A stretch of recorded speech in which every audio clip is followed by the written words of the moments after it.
Here it is. Finally came in the mail. Been waiting for it.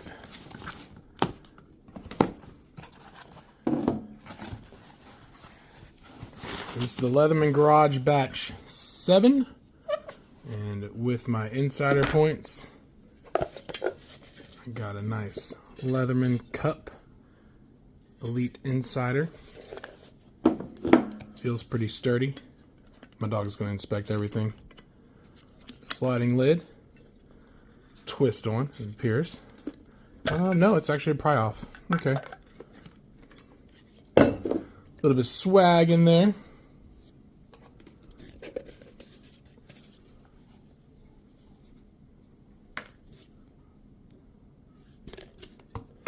Alright, let's get to the juicy part. The reason we are here.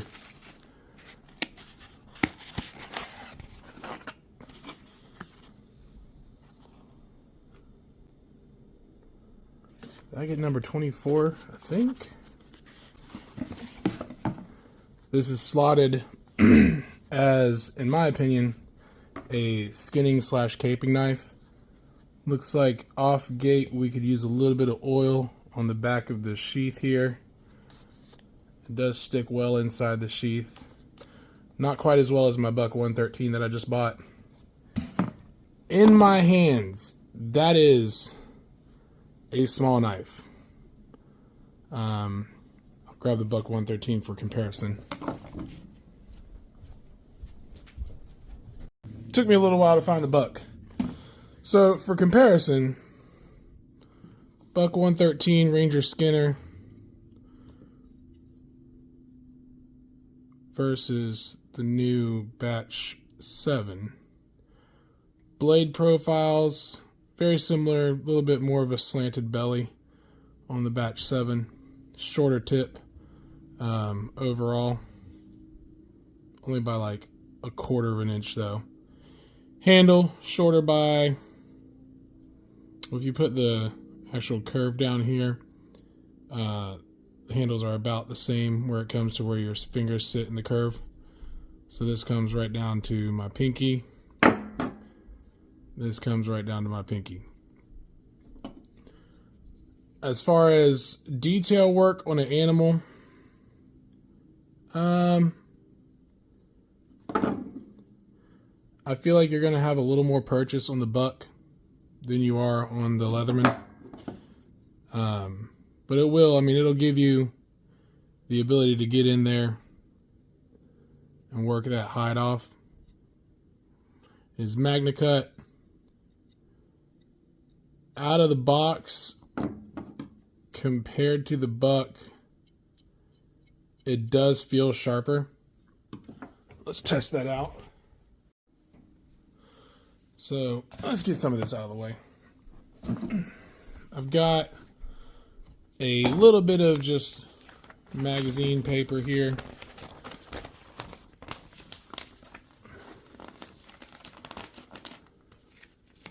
So let's test the Leatherman first.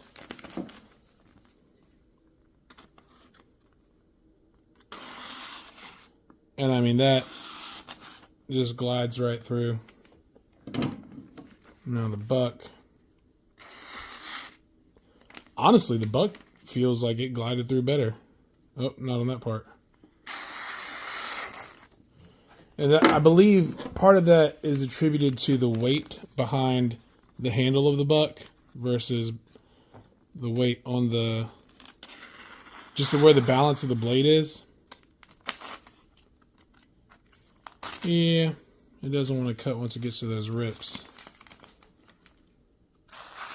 There it goes. And also kind of where I'm pushing. Yeah, it's where I'm pushing the belly of the blade. Let's see. Yeah, that's exactly what it, well. Either way, both good skinning knives. You can see I customized my Buck. I actually chose, see right here, the custom knife shop. I chose a 420 blade on my Buck because it is easier to sharpen in the field. And the Leatherman comes with the MagnaCut So it will be a little harder to sharpen. There is a smooth spine on both the Leatherman 7. There's a sharp spine on the, or more of an angled spine on the buck. But the Leatherman 7 and the Batch 6 both have a smooth spine. There is a little bit more to grab onto with the Batch 6 right there. And you can see the comparison between the two.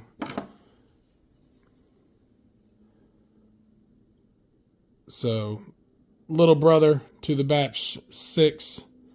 The Batch 6 I did already process the deer with, and it is still sharp. So, I'll be doing a video later on this year, probably in a couple months, if I get lucky enough to get a deer, of processing a deer with just those two, as well as for breaking down the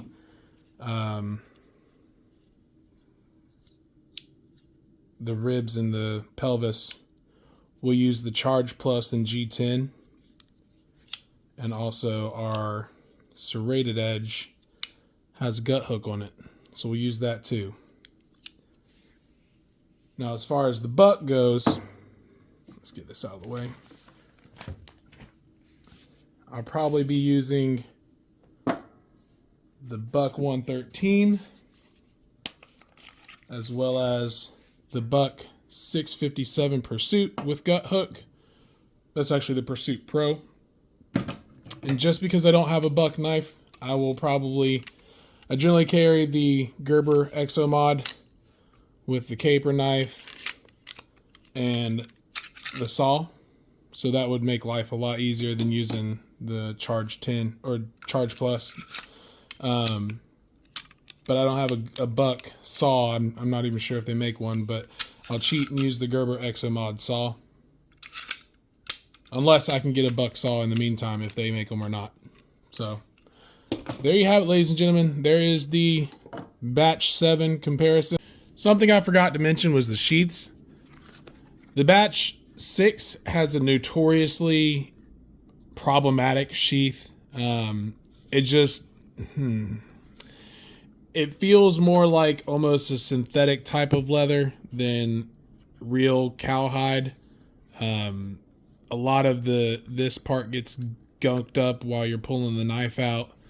It's just not ideal. I mean, it's very thickly sewn together. There's no exit port for water to drip out of or anything. It feels cheap, which it's a case for a knife. It does what it needs to do. If I need to get another one, I might just have someone custom make one. The Batch 7, the sheath feels similar, but it just seems like it's more, I don't know, genuine. They put a little bit more care into this, but you can almost tell while touching them. They're definitely been waxed by someone else. I'm still going to put mink oil on them just to try to get them a little bit moisturized and loosened up and waterproof and whatnot. It does look like the Batch 6 or 7 has what could be construed as like a port for water to come out of, so that's a plus. Of course, most of your Leathermans, this is the Charge G10. Most of them are going to have your nylon sheaths that they come with, and then I've just got a simple, just in case I need it. This is a Streamlight micro stream. It's a good little flashlight that fits perfectly in the Charge pouch. You can put, ink pens and the ratchet driver and everything else on the other side.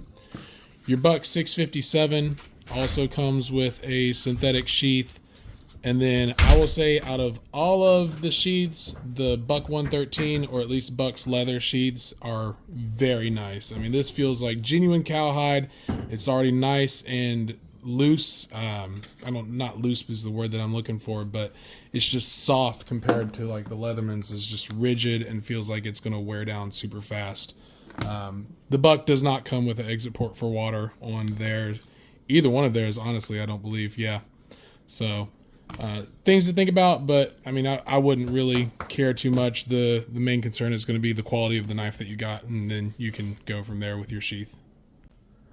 Something else I noticed while inspecting the Leatherman is you can see a little bit on the actual profile of the blade, how the grind is just a little bit different. Up here it's a little thicker, kind of thins out near the belly, and then kind of goes to like an even grind that way on that side.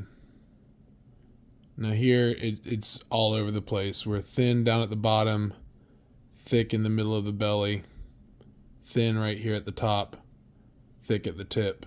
So it is gonna, honestly might get that reprofiled by someone, just because I don't have a grinder currently that will do that for me. I've been thinking about maybe getting the Work Sharp grinding sit that they use a lot for, like Dutch Bushcraft Knives uses a lot of it.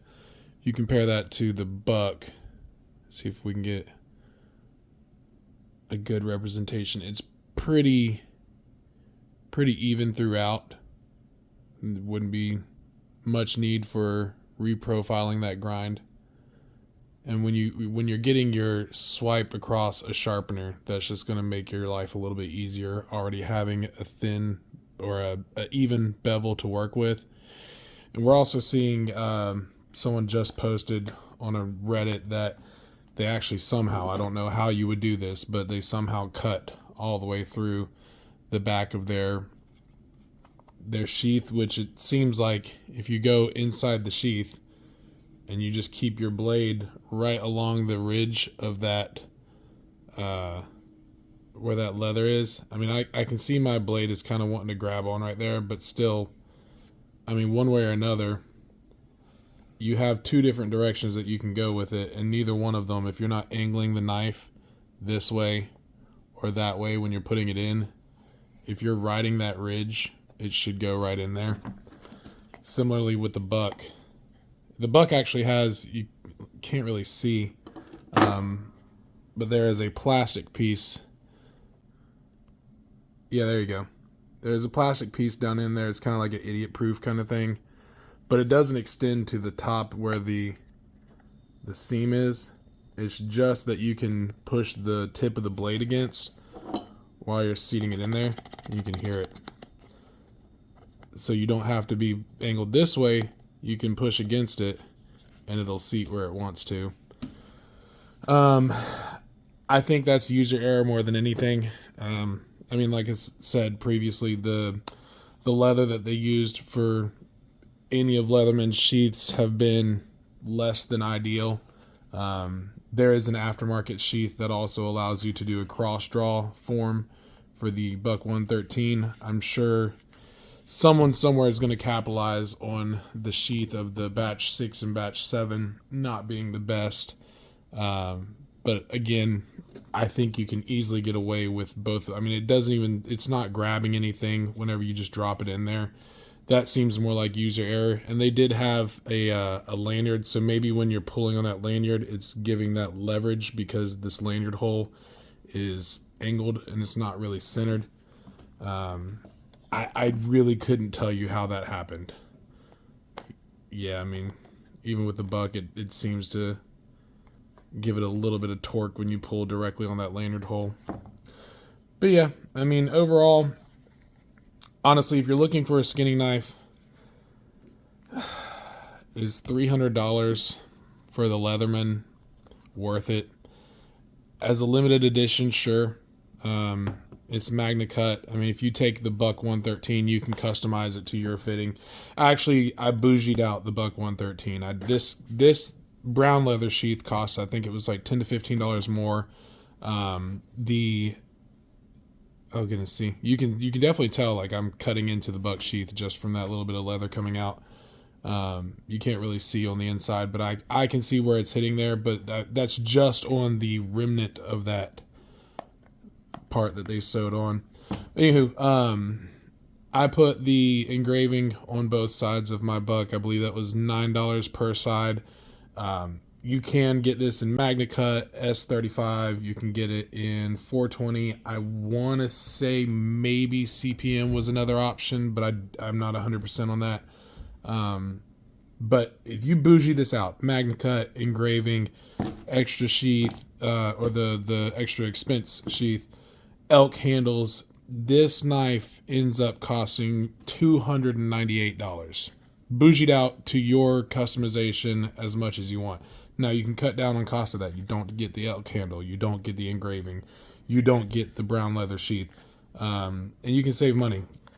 For that same $300, you're just getting a limited edition Leatherman and Magna Cut, which is, again, it's limited edition, but I will say that at least for the expense, you are getting a what they can try to do warranty with all of Leatherman's products.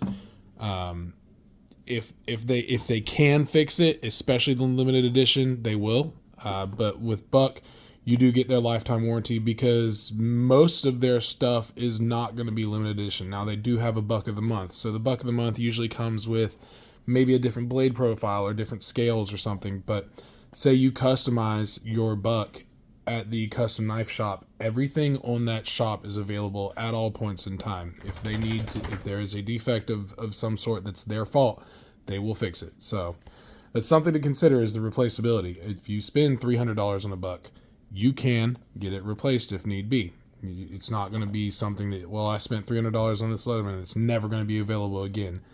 Hopefully you're treating your knives in a way that they shouldn't need to be replaced. Hopefully you're smart enough to use your accessories that come with it in a way that they will last you. But user error is a thing, so take that as you will and make your decision accordingly.